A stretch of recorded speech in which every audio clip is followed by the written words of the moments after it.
It's the wild, wild west in the cannabis industry, but is it a good time to get in as an investment? We'll talk with financial consultant David Rabinovitz on In the Weeds next. Don't look now, but it's a whole new world of weed out there. Pot is flower, it's Bruce Banner and Blue Dream. You've got bongs and dabs, resin and shatter, vaping and edibles, new terms, new strains, and new ways to use cannabis sativa, the plant. Some just made with CBD, and hemp has minimal THC. There's sativa and indica strains, and 100 chemicals, all legal in 10 states for adult use. There's a lot to get to know. Get used to it, folks, because it's legal in the Bay State, and it's not going away. Neither is In the Weeds with Jimmy Young next.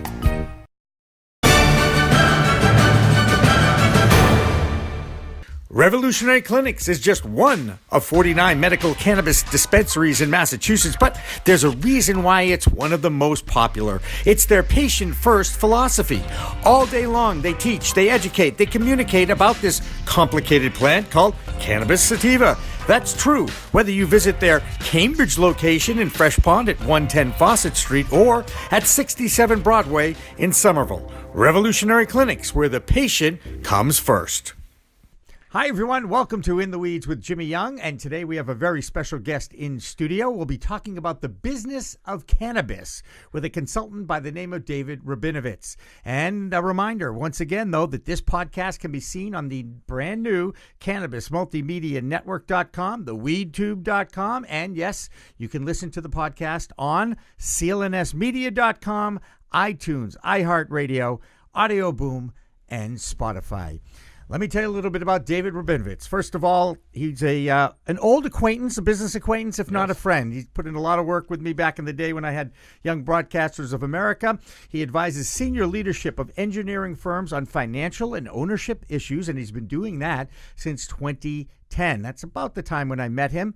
He gives advice to cannabis businesses on matters of strategy, finance, developing a go-to-market plan, some of the more technical sides of the business.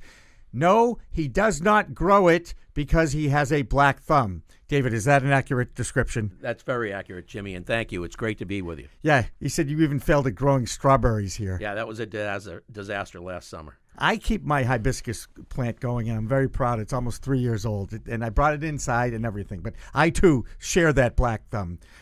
Anyway, he's presently assisting a team to find a location is the word, secure a host community agreement, and win a license in Massachusetts. He also manages a meet.up.com group for the Massachusetts cannabis startups, and we'll talk to you about that in a little bit. It says here he's a whirlwind of activity. Your brain goes at a gazillion miles an hour, about as fast as my mouth goes. So we're dangerous together, let's just say. And I guess the first question, and it's an obvious one, David. You've been around, you had analyzed figures, you were taking notes on the weekly totals for gross sales in Massachusetts on the retail side. Is cannabis a good investment? That depends, Jimmy, whether you're going in on the public or the private side of things.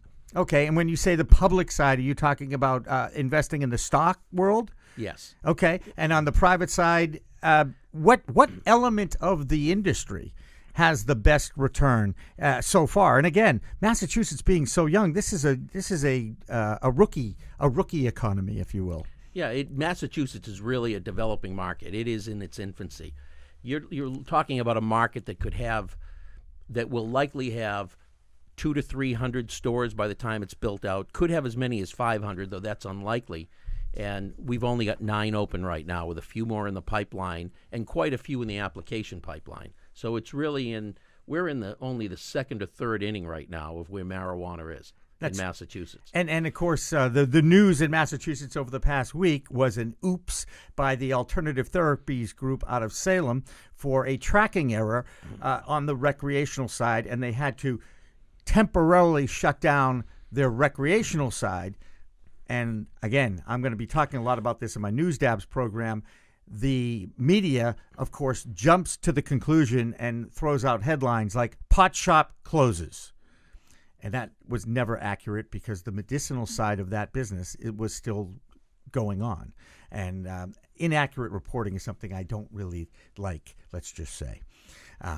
Anyway, that being said, do you think having no sales from alternative therapies group over the last, let's just say, 3 or 4 days will have any impact on the total sales in Massachusetts, or will it be minimal? It'll fade away, Jimmy. It'll fade away. When you look at the overall sales, the market is growing. I think one day, about a week and a half ago, we breached $900,000 of daily revenue, right? That's with 9 stores open. That was probably about a week ago Saturday.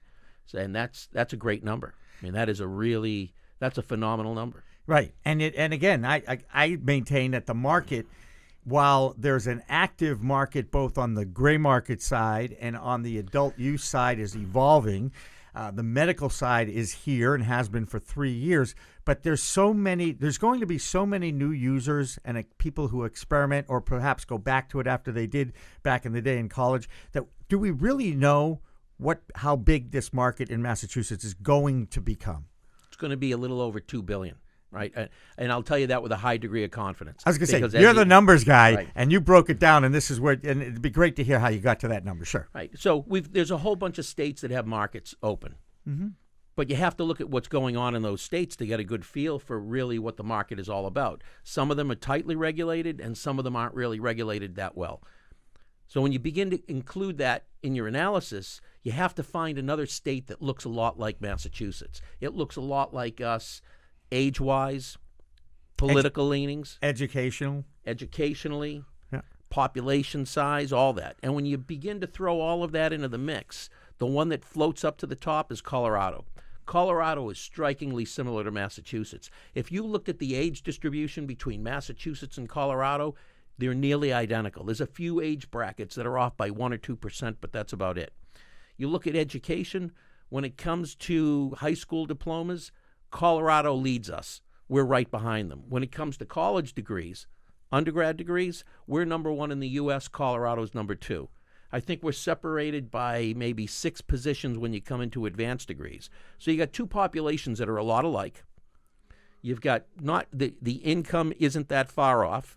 Cost of living in Colorado is a little bit lower, but when you adjust it, if you can live in Colorado for $65,000 a year, in Massachusetts you probably need about $69,000 a year. But when you look at our median income, and I know I'm getting a little bit technical, but I take real deep dives in these things. Yeah. You know, we probably earn equivalently about 8.5% more than people in Colorado do. So you throw all that in the mix and you look at where Colorado is, they're finally beginning to level out. They did a little over $1.5 billion in revenue in marijuana sales in 2017, and they breached $1.54 billion in 2018. So when you look at those kind of a number, the hockey stick growth is over, and now it's leveling off and you're into a mature market. And that equates to probably on a per head basis somewhere between $269 to $275 a head. Apply that to Massachusetts, right? Because we have similar age, similar political leanings. They legalized marijuana for rec use in 2012, and it typically happens in a presidential cycle. We legalized it in the next presidential cycle in 2016. Similar education, income isn't that far off. You compare us to Colorado, we're about a $1.85 billion market, and then throw in a little bit more because we've got slightly more disposable income, and we're going to be about a $2 billion market. You just got to bear in mind that right now in Massachusetts it's so young, and the supply and demand are not in balance, so we're probably about 40% higher. What cost you $100 in Colorado for product will cost you $140 in Massachusetts right now. There you go. And how big of an impact has the slow rollout of the recreational licenses by the Cannabis Control Commission affected the gray market, which, of course, is an unmeasured market? And I know you don't have any figures on that, but I'm sure you understand that it's a very vibrant market out there right now. It is, and it's going to be. But you're going to find more and more people are going to shift over to the legal market. I was at an event yesterday at Babson College, and it was centered around marijuana marketing project that the students were working on. And one of the presenters made the comment about having visited one of the pot shops, and this was a presenter, middle age, and made the joke to the students, my dealer is my son, right? Because that's how this person would typically get their marijuana. But now that stores are open, they're migrating to the stores. And I asked a few of the people who had been to stores what they perceived to see in the lines. And they didn't see lots of young kids. They actually, one of them pointed to me and said, there's more people your age than there are of the really young kids. And I think that's what you're going to find. The people with more disposable income don't want to be caught doing something illegal, even though it's not that big of a deal. It's probably a civil infraction. They want to know that they get a quality product. They know that legally it's been tested, and they'd rather go to a store to get it. And the only issue right now is the convenience factor. You and I are sitting in a studio in Wellesley, Massachusetts. There's no rec stores open around here right now, and there won't be for a while. There will be soon. We're going to be sitting on what, if you think about Norwood, Massachusetts and the Auto Mile, we're going to have something like the Marijuana Mile between Framingham and Natick. There's going to be 8 stores over a 9.6-mile stretch. You'll go every mile, there'll be another store. So why is that happening? Again, host town agreements have been under scrutiny really since they were introduced. There's supposed to be a 3% cap on each host agreement for taxing the product.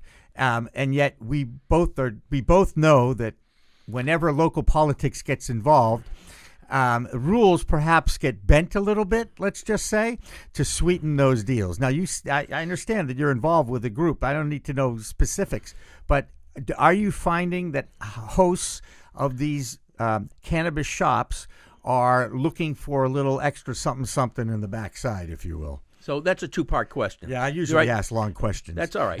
The bending of the rules, I wouldn't say it's so much the bending of the rules as much as it is a different way at looking at the interpretation.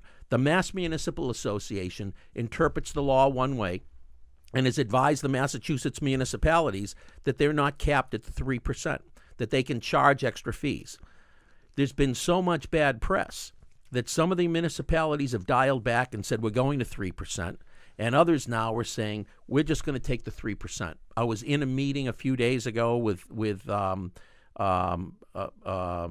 review board for one of the municipalities, and their question was, are you comfortable with the 3%? And the team I'm working with was very comfortable with that. But there were not questions about, are you willing to give an extra $25,000 to fund this? And are you going to kick in money for that? And right. I've been in meetings. I was in a meeting where a select person basically had haggled with one of the applicants, got the applicant to agree to write a check, and that became the winning applicant because they were willing to write a check when nobody else was willing to go beyond what the various teams believed the law allowed. So, again, go back to that first question. You're hit with so many fees and so many limitations and so many checks you have to write beyond operational, cultivation, and distribution. Are people in the retail business, are they going to be around in 10 years? We'll see where the market goes, right? There has never been a business like this in the history of the United States. And what I mean by that, this is the only business that has ever been around where it is illegal at the federal level, but the states are doing it anyway, and there have been umbrellas created at the federal level that create safe harbors for these businesses. I mean, true legal safe harbors. I've talked to people who say, the feds can never turn back. They can't do anything because too many states are doing it now. The president could, on a dime, say, shut them all down. And every recreational marijuana operator across the U.S. would be shut down. It's probably not politically wise to do so, but they couldn't shut down the medical operators. Wait. You're talking about a politician in D.C. who's politically wise in the White House? Yeah. And by the way, he's a loose cannon. We never know what mood he's going to be in or what he's going to say, so that's kind of scary. But having William Barr as the new Attorney General is for the cannabis industry, they believe that this is a good thing and certainly an improvement over Jeff Sessions. Anything is an improvement over the prior Attorney General, but let's steer away from the political side of it. Right? I hate it. Let's stick to business, right? Because you're a numbers guy. Right. Well, I'm a numbers guy, and I do a lot of reading. I probably spend, Jimmy, I'd say 90 minutes a day at least reading news feeds, Google feeds, online magazines. I'm constantly reading about what's going on in the marijuana sector. And then I dive into numbers when I see something that's interesting to do my own research. That's great. And isn't it amazing the different elements to the historic launch of a business like this. I mean, I'm fascinated. I too read all my little newsletters, and I'm just amazed at not just the news that you're getting out of Massachusetts or the United States, but in Europe now and in all over the world. They're starting to move towards at least recognizing the medicinal qualities of this plant. Oh, I think that ship has sailed. I think worldwide people have recognized it medicinally. Now they're coming around to recognize that the war on drugs, Richard Branson said it best several years ago, we have lost the war on drugs. And I know people who have lost children on the war on drugs. And it's not doing anybody any good. I mean, from a numbers point of view, if you enjoy reading like the book Freakonomics, the author analyzed how come he did an analysis on drug dealers, and he came to the conclusion that most drug dealers earn less than minimum wage, which is why a lot of them still live at home with their parents. Right? It's a fascinating piece, and if you like that kind of reading, I suggest Freakonomics to anybody. You can get it for probably $5, used book for $5 on Amazon or eBay, and it's a great book. He said it's just like professional sports. Most people don't make a lot of money, but the few that get to the top make a killing, and that's what everybody looks at and aspires to. The people in the illicit drug business don't pay payroll taxes. They don't pay income taxes. They don't pay benefits. The money doesn't go into banks. It leaves the country, and then it leaves the expense that's left behind, the carnage, for the society to bear. You look at what Massachusetts has done. We have all in for the state a 17% tax structure with an additional 3% overlay for the local community. But that 17% gives the state money to deal with any problems that come out of this. They can now regulate it. They can make sure it gets tested. It's now, as I said before, if you want pot and you go to a pot store, you know that it's been tested. You know that it's safe. You know what the quality is. You know where it was grown. You know where the seed came from. The whole nine yards. And now, instead of the problem of people who are having a substance abuse issue falling onto society with no assistance at all, now what you have is at least there's money coming into the state to offset this. And it's a lot better to get this up into the light than it is to keep it under the table in the dark. You made a point about your analysis with the Colorado market, state to state. The positives that have come out of the cannabis market and industry in Colorado, you see them in new schools, new roads, and all that kind of infrastructure improvements. Does that get covered the same way as a cannabis store that may have made a human error on tracking an item or not? Because I always look for the positive side of things and look at the idea of raising tax money off cannabis is the basis of moving it forward so that the local communities can get something out of it. The local communities get something out of it. Hopefully they have a responsible operator. What the Cannabis Control Commission did is the right thing.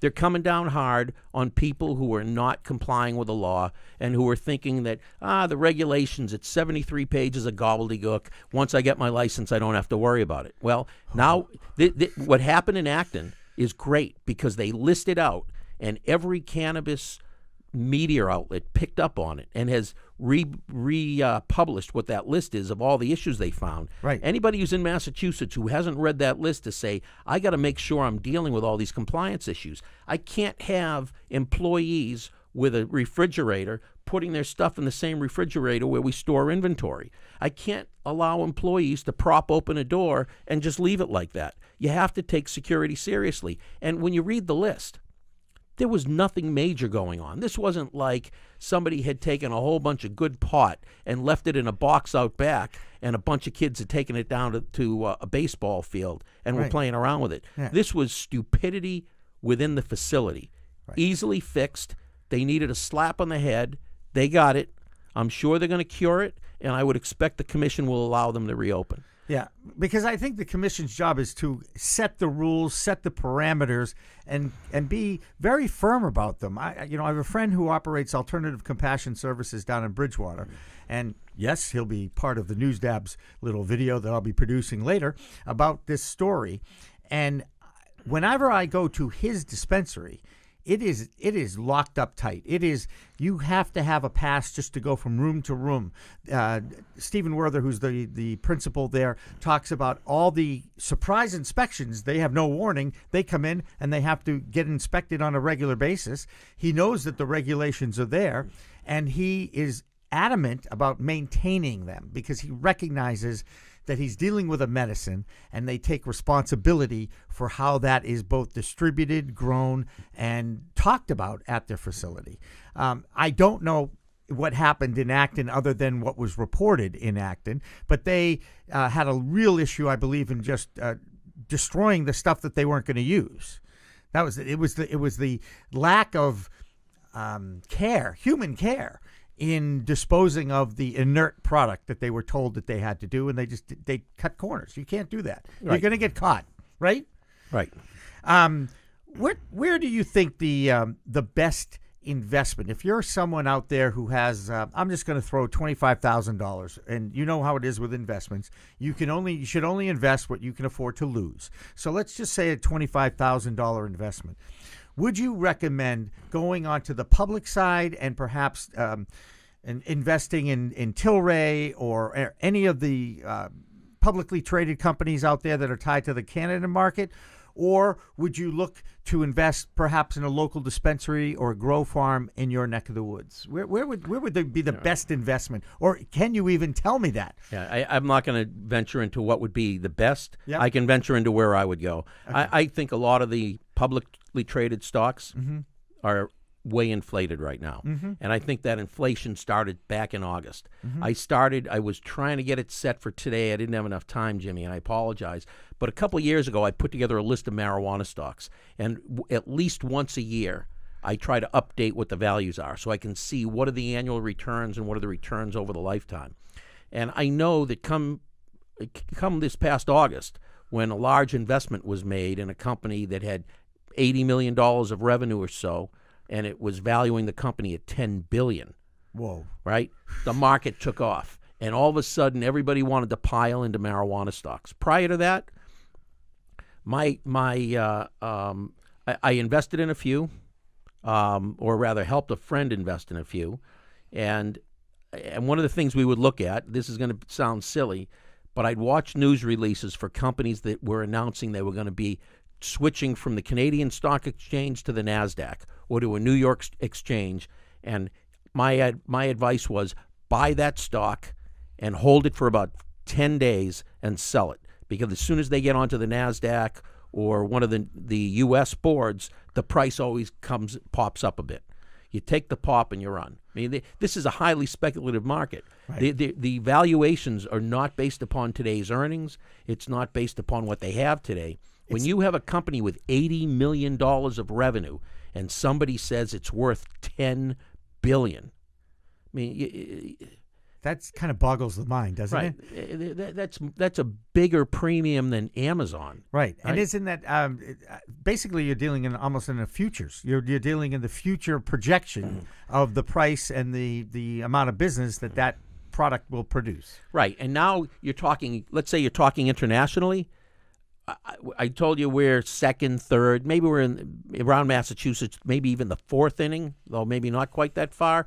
If you're going to look at it internationally, we got to be in the second inning. So the big players in Canada today may not be the big players next year, right? As other markets, as soon as the federal government decides to resolve this, which I hope they don't, frankly.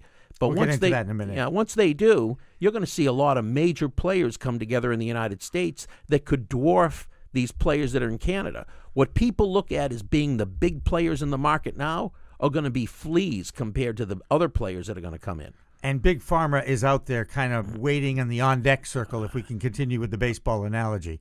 Big Pharma, big alcohol, there's a lot of big players that want in on this. Yeah, and one of the products that has evolved from the cannabis sativa plant is CBD, cannabinoidol. God, I hate the names. Decarboxylation, cannabidiol. I mean, it's CBD for a reason. Stick with the initials. And THC is also easy. We recognize that there are two main chemicals in the cannabis sativa plant. One is THC, which has an intoxicating effect, and the other is CBD, which has an anti-inflammatory effect, as well as helping with anxiety and helping with sleep disorders. But what's happened now in this wild, wild west economy of cannabis, which is where we're right in the middle of now, is everybody is getting into the CBD business. And a lot of this stuff is, at the 5 milligram and 30 milligram level, and they're charging $40, $50 for little bottles.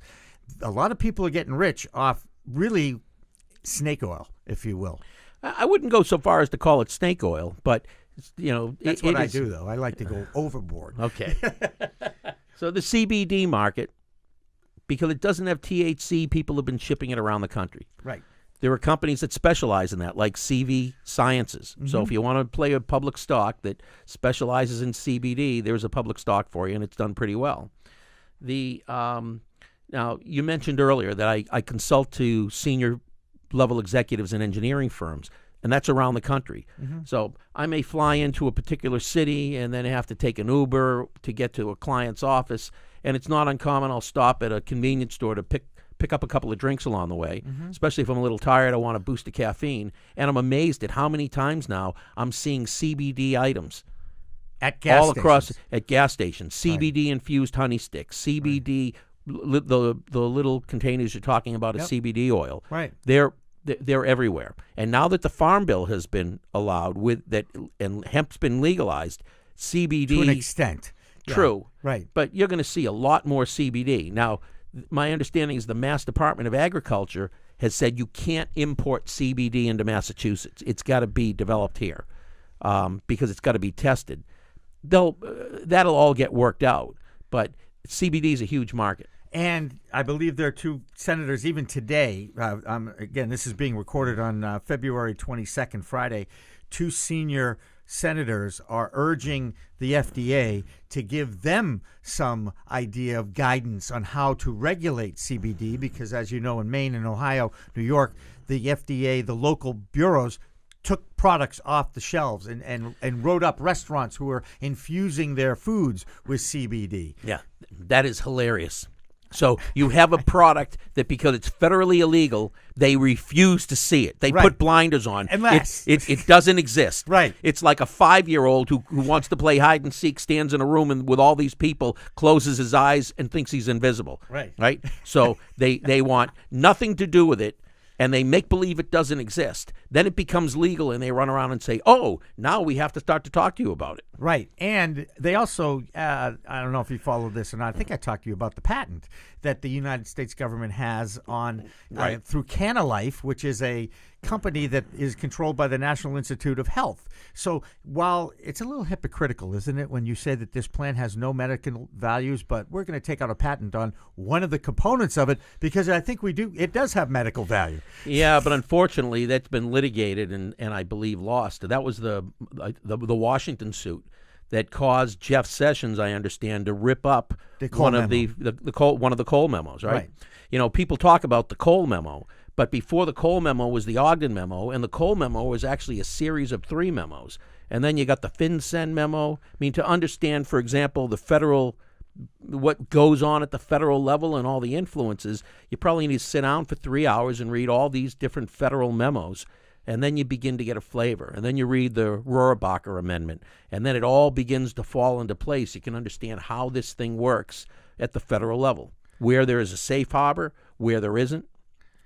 And again, so what's going to happen next? Are we going to see control of CBD under the Food and Drug Administration? Or are we going to see them finally deschedule it, cannabis, the whole plant, and put it under the Alcohol Bureau and Firearms, the Tobacco and Firearms Group? Where do you think it's going to end up? The federal government has to make some changes on how it is scheduled now because they want their banks involved with this business. I don't think the federal government has to do anything, right? They're going to do whatever they want because he does, right? Because you could have me back on the show at a future point. Right. I mean, forget about just the federal government hasn't descheduled it or rescheduled it. Right. with all that's been going on. Right. So and they have with the CBD, with the Farm Bill, and they've only put it at Schedule 5, and they've let Epidiolex allowed to have some of the cannabis sativa plant in it, artificially grown, of course. Yeah, but I think I go to a lot of cannabis events. Yeah. I listen to a lot of cannabis activists who are getting into business, want to get into business. I run a group to try to help. Where can we find out about that group? Go ahead, give a plug. Give a plug. So I started a group on meetup.com. Yep. And for those now, is it meet.up? No, it's meetup.com. Okay, meetup.com. Okay, we got it. All right. Yep. And I started a group called Massachusetts Cannabis Startups. Okay. I took out a free account, which meant I could have up to 50 members. I was going to be thrilled to get to 35.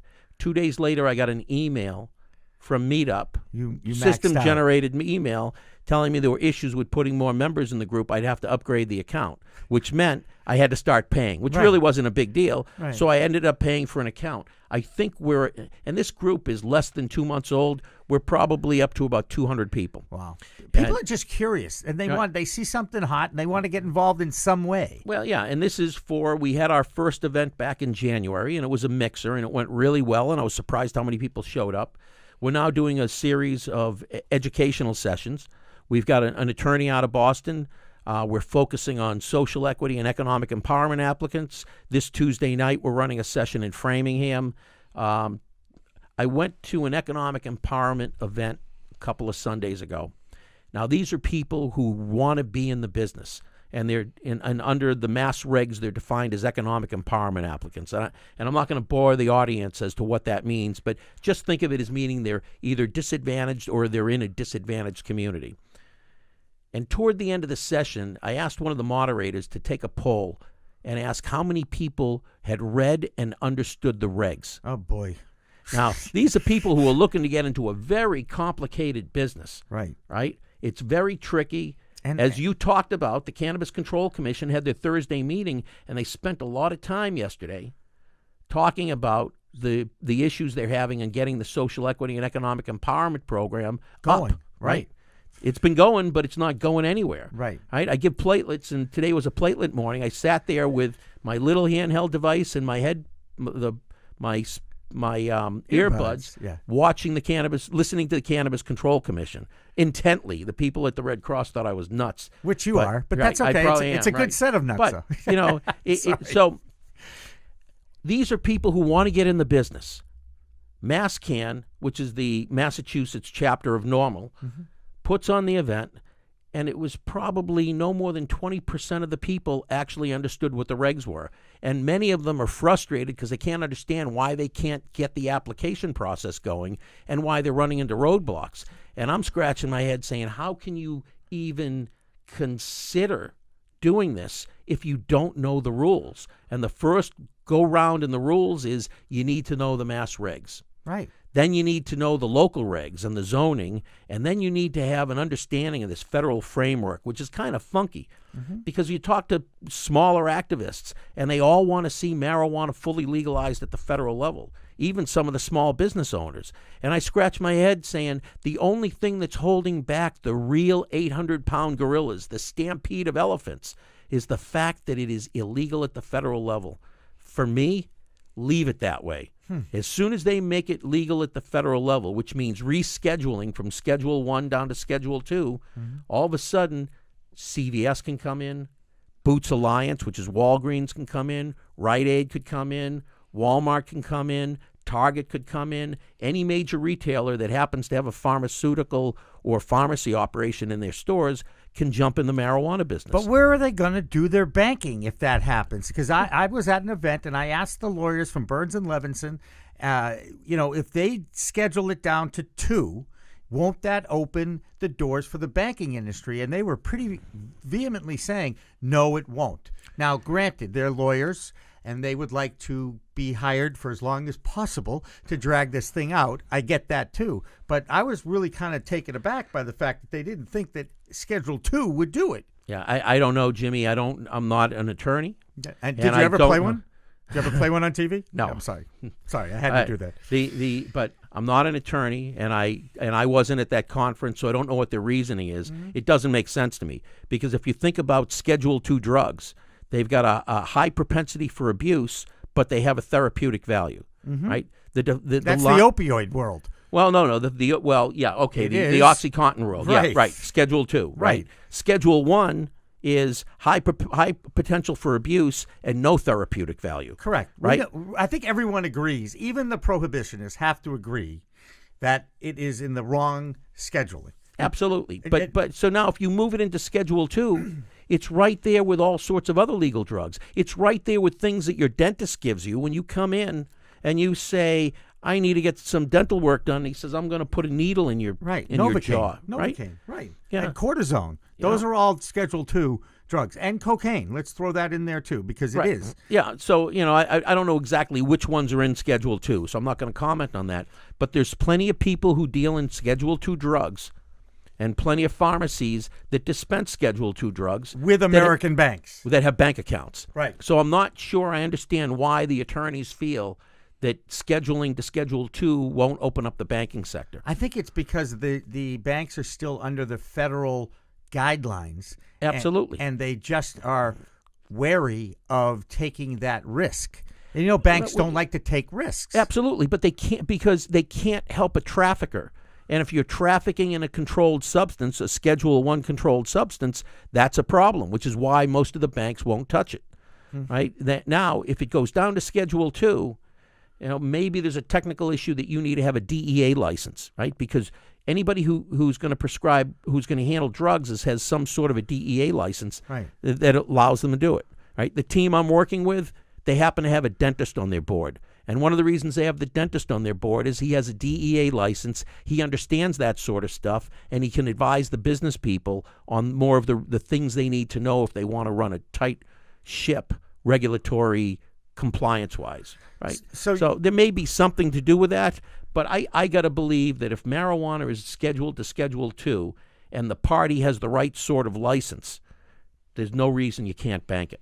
Yeah, I'm certainly with that, too. I've talked to bankers about it. I get that they don't want to take risks. They don't want to expose their people's and their companies' money to any kind of a way to shut them down or and I can understand that. I mean, look, erring on the side of caution is a safe way to do business, but it's still this whole industry that you're predicting $2 billion in the state of Massachusetts within a couple of years here. Who's gonna? Where's that money going? In the mattress? That money's going in the banks. There are three banks. We know there are three banks in Massachusetts. Right. We had what you could call a double session problem. We had a U.S. Attorney General, who was adamantly opposed to marijuana. Yep. And then we had a representative from the state of Texas named Pete Sessions, who ran the Rules Committee, and he blocked every marijuana bill from advancing to the floor for discussion, for vote, for consideration. I think I heard it was 23 bills were blocked. Pete Sessions didn't get reelected last year. Yes. And now, as a result of him not being reelected, the fellow who's running the Rules Committee is a gentleman named Jim McGovern out of Massachusetts. Oh, we like Jim McGovern. And Jim McGovern has vowed that all those bills are going out to the floor, and they're going to get discussed and considered, debated. They may advance. So now you've got the Safe Banking Act that was that had a hearing, I believe, 2 weeks up during Seed to Sale. During Seed to Sale on that Wednesday, so a week and a half ago. Mm-hmm. You have the States Act, which is the Elizabeth Warren bill with plenty of co-sponsors that says the federal government should keep their hands off what the state is doing as long as it's compliant. Right. Either one of those bills gets passed, I think a number of bankers are going to be willing to put their foot in the water. I haven't talked to bankers, but I think that's going to give them enough of a cover that they'll do what I don't want to mention the bank's name because I don't think it's fair. But I can. But in Massachusetts? Yeah, the commercial bank that's banking most of the medical operations. Century Bank. Right. And I know the Sloan family, and I actually give them credit for at least taking it in, although their board did vote down working with the adult rec community, too. Right, but think about why. Right, and I haven't been at the board meetings, but the Rohrabacher Amendment protects medical operations. So it says the Department of Justice can't spend any of their money to go after a medical marijuana operation that's in compliance with its state law. Right. It doesn't protect the recreational. Right. And even though they just, in this whole budget issue that we experienced as Americans, and they finally got the budget extended, that amendment survived, but it survives for medical. So that's the umbrella of protection. As long as the Rohrabacher Amendment is there, medical operators are protected.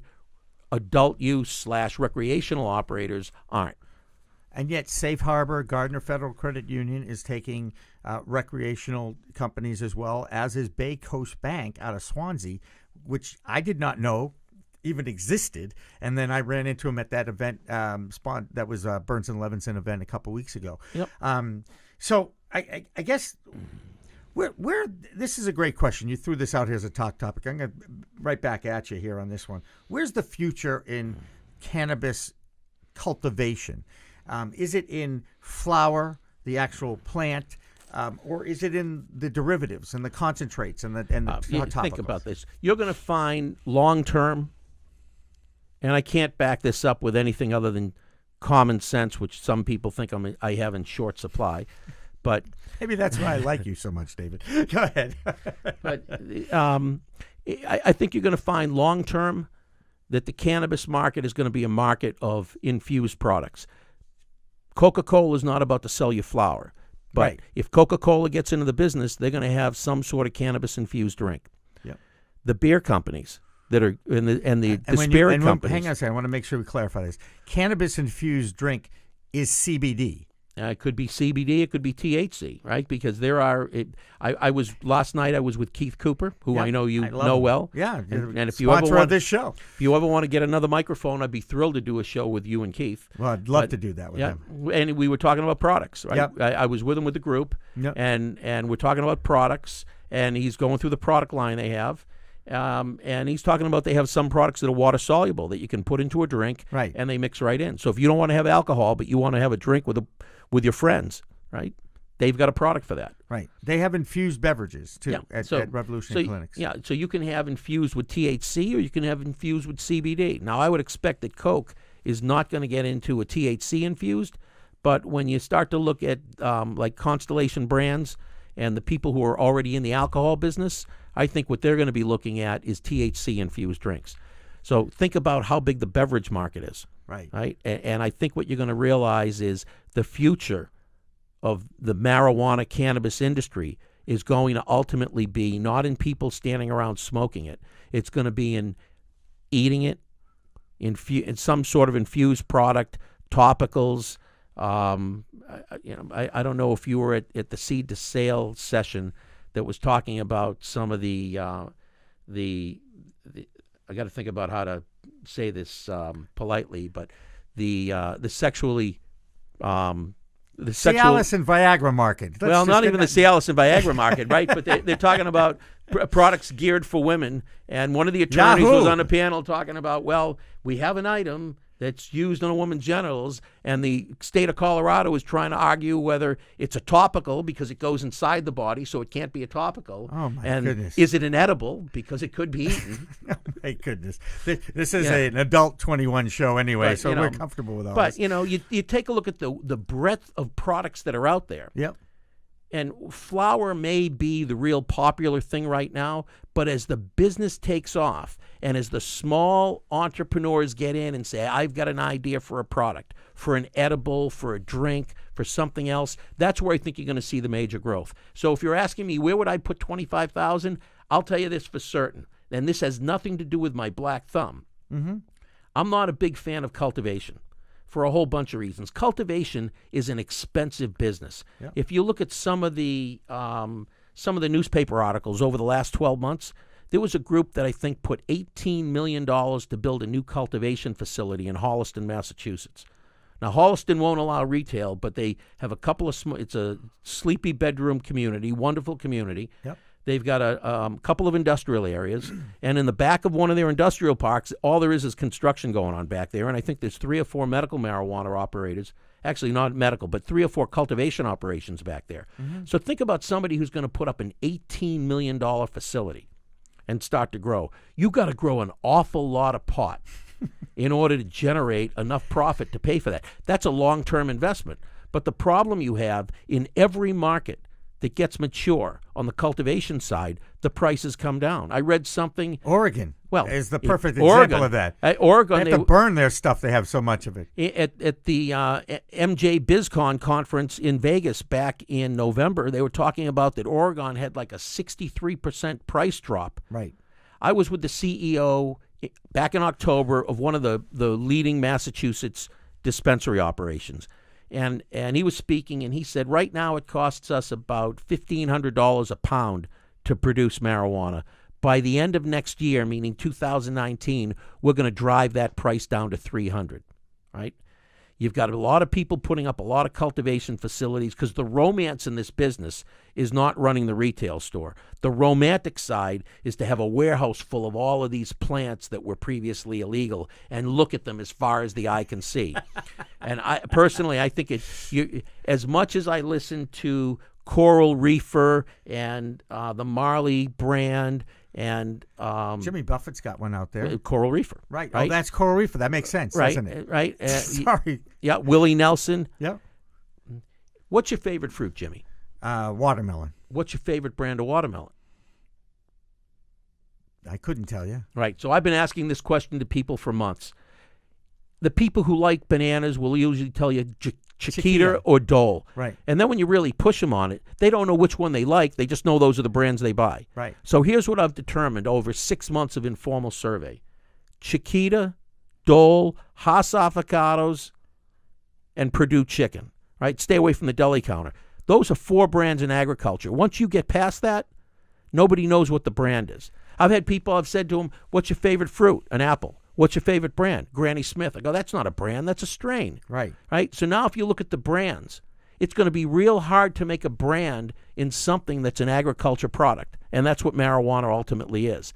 Then take it one step further. If you actually believe that the market isn't going to be in people walking around smoking joints, but it's going to be in all these other products, the topicals, things that you may ingest, edibles, patches, drinks, that means they have to take material out of the plant to make an ingredient that can go into those products. So now you're talking about Lehman Brothers 100 years ago. Somebody's going to buy up all the product that it'll get tested. They'll buy it up. They'll turn it into the material they need to turn it into. And let's say it's an oil that's going to get mixed in with the drinks. It's not going to matter whether the oil came from the Jimmy Young farm or it came from somebody else's farm. It's all going to get mixed up. It'll get sorted according to what the properties are, but it's going to become a commodity product. I sure wouldn't want to put $18 million into a grow facility when history shows, and we're not talking about 20 years of history, we're talking about 5 to 10 years of history shows, as the market develops and saturation comes in, the prices drop. And now you got a long-term fixed investment of a lot of money in a grow facility, and then the prices are going to start to go down. And you can't sell to the consumer. The best place to be in this market, my $25,000 goes into retail. Retail is limited. Retail is the only thing in Massachusetts where the communities have to give a certain minimum number, and they're all sticking with the minimum. So there's a lot of communities that have said we've banned retail, but will allow manufacturing or will allow cultivation. And there's communities that will allow multiple cultivators or large cultivators, but they're only allowing a limited number of retailers.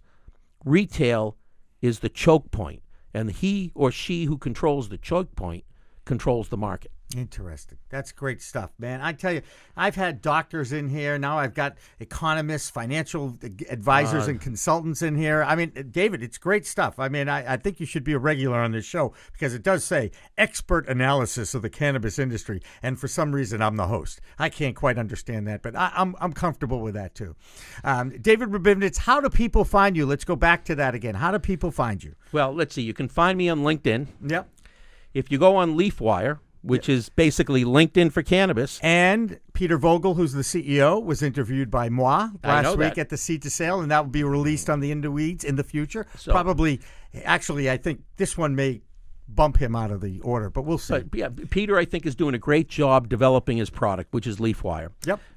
LinkedIn, I could say to people, here's what my LinkedIn profile is to get to the address. They haven't gotten there yet with LeafWire, but I got an email from Peter this morning and said, just tell people to Google, or rather search for the name Rabinowitz with a V. There aren't too on many. LeafWire. It's not even there aren't too many. He said, you're the only one. That's a good thing. You can find me on LinkedIn. You can find me on LeafWire. You can, those are probably the best ways to get in touch with me. Or they can get in touch with me through your show. Right, which is, I tell you what, I found out this past week that there's a lot more people listening to it than I thought, which is great. Yep. I'm very, very happy about that. David Rabinovitz, thank you so much for coming in today. I so appreciate talking with you. You blow me away with your mathematical analysis when it comes to numbers. You are the guy. And I'm glad that you're in this cannabis business now and perhaps can take us all to where we all want to go eventually. Thank you, Jimmy. It was great to be here. I appreciate it. All right. You are, of course, listening to In the Weeds, a podcast available on iTunes, iHeartRadio, Spotify, Audio Boom, and, of course, our video recording on the weedtube.com and the brand new Cannabis Multimedia Network. Again, we are supported by our friends at the Revolutionary Clinics, now with 2 locations in Cambridge and in Somerville, and I urge you to check it out, especially if you have a medical card. They have a bright future, and in fact, they're also taking out billboards that you could see on the Southeast Expressway now with some of their patient advocates way up there, and it's pretty cool to see them because they are people that I recognize and I like and I appreciate and respect them as well. So for David Rabinovitz and for Steve Helmuth, who directs this thing, I'm Jimmy Young. We'll see you next time on In the Weeds with Jimmy Young. In the Weeds is a podcast for the Cannabis Multimedia Network for the enjoyment and education of our audience. It is available on iTunes, iHeartRadio, Spotify, and a video record is available on the WeedTube and on the Cannabis Multimedia Network. Any medical advice is not a reflection of the management of CLNS Media or Cannabis Multimedia Network.